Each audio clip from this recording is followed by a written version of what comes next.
السلام علیکم ورحمۃ اللہ وبرکاتہ۔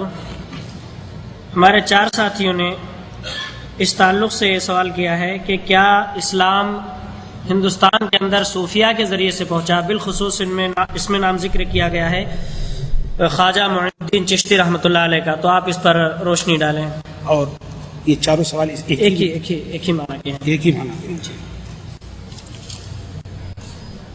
کسی چیز کے ثابت کرنے کے لیے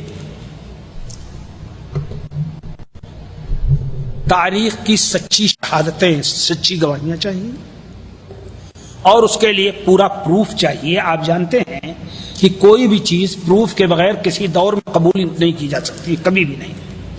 میں نے ابھی آپ کے سامنے تفصیل سے یہ بات بتائی ہے کہ اسلام کا تسلسل کن مراحل سے گزرا، اور ایک مرحلہ میں نے بتایا تھا جو ماوراء النہر یعنی بخارا وغیرہ کے راستے سے آیا، اس میں کچھ صوفیہ کا دخل تھا۔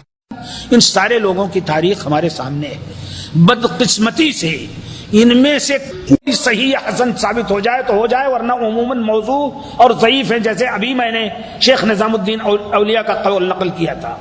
اسلام جو پھیلا، جب اسلام کوئی ہوگا تب تو پھیلے گا۔ ان صوفیہ کے پاس اسلام کی صحیح شکل نہیں تھی، بلکہ شکل یہ تھی کہ ہندوستانی جوگ جو ہندو اور بدھسٹوں میں اور ہندوؤں کے خاص طور پر سناتن دھرمیوں میں، ہندوؤں میں 4 طبقے ہیں۔ ایک طبقہ تو سناتن دھرمیوں کا ہے جو مکمل طور پر بت پرست ہے، ایک طبقہ آریہ ورتیوں میں ہے جو بت پرست تو ہیں لیکن ان کے اندر تھوڑا سا عقلی تقاضے بھی ہیں، اور ایک طبقہ آپ جانتے ہیں سکھوں کا ہے۔ وہ سکھ اس اعتبار سے ہندو ہیں کہ وہ بھی اپنے مردوں کو دفن نہیں کرتے ہیں، ان کے یہاں بھی 10 گرو ہیں۔ اور چوتھا طبقہ جینیوں کا ہے، جو لوگ کوئی بھی، یہاں تک کہ ناک پر کپڑا باندھ لیتے ہیں تاکہ کوئی کیڑا آ کر کے، جراثیم آ کر کے مر نہ جائے، مگر کہیں مظلوموں کو قتل کرنے کا معاملہ ہوتا ہے تو نہیں کوئی گناہ ہوتا ہے۔ سمجھ گئے آپ؟ تو یہ 4 طبقے پورے طور پر جن تعلیمات سے بدھسٹوں کا طبقہ، جینیوں کا، سناتن دھرمیوں کا، آریہ ورتیوں کا، سکھوں کا، 10 گروؤں کی بانی اگر آپ نکال کر کے معاف فرمائیں ہمارے صوفیہ کے اقوال اور ان کے خیالات سے مطالعہ کریں تو آپ کو پتہ چلے گا کتنا ایک دوسرے کے قریب ہو گئے۔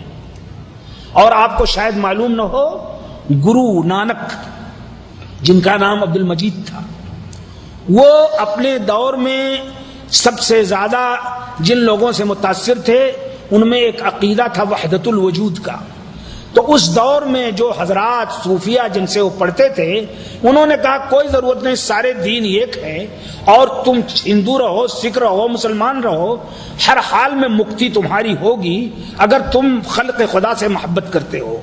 تو صوفیہ نے اپنے دور میں جن لوگوں کو مرید بنایا، یقیناً ان کی مریدی کی وجہ سے وہ لوگ ان کے حلقے ارادت میں داخل ہوئے، اور بعد میں ان میں سے جن لوگوں کو موقع ملا قرآن و حدیث کے مطالعے کا وہ سنبھل گئے، لیکن جن لوگوں کو موقع نہیں ملا وہ اسی طرح شرک پر اور وحدت الوجود پر رہے۔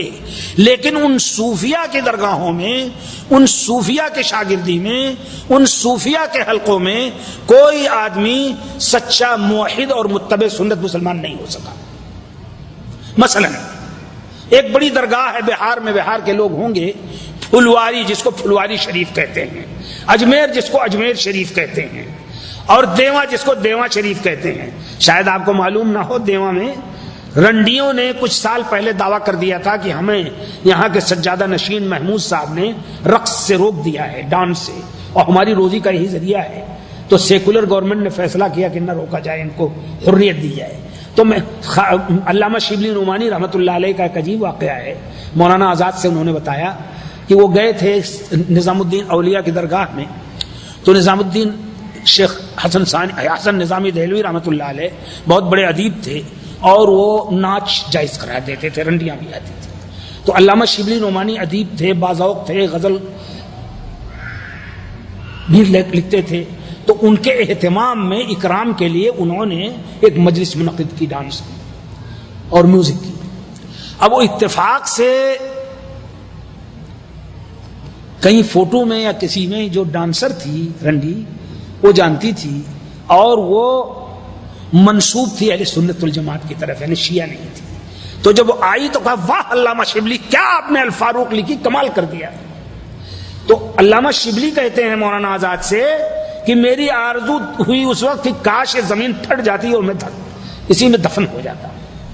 تو مقصد یہ ہے کہ یہ ماحول جس میں اس انداز کی چیزیں ہوں، اغانی، میوزک، جہاں حدیث نہ ہو، جہاں قرآن نہ ہو، جہاں سیرت سلف نہ ہو، اور جہاں پورے طور پر گرو نانک سے سارے لوگوں کی تقدیس ہو، اور جہاں یہ تصور ہو سارے ادیان ایک ہیں، وہاں اسلام نہیں پھیل سکتا ہے. اور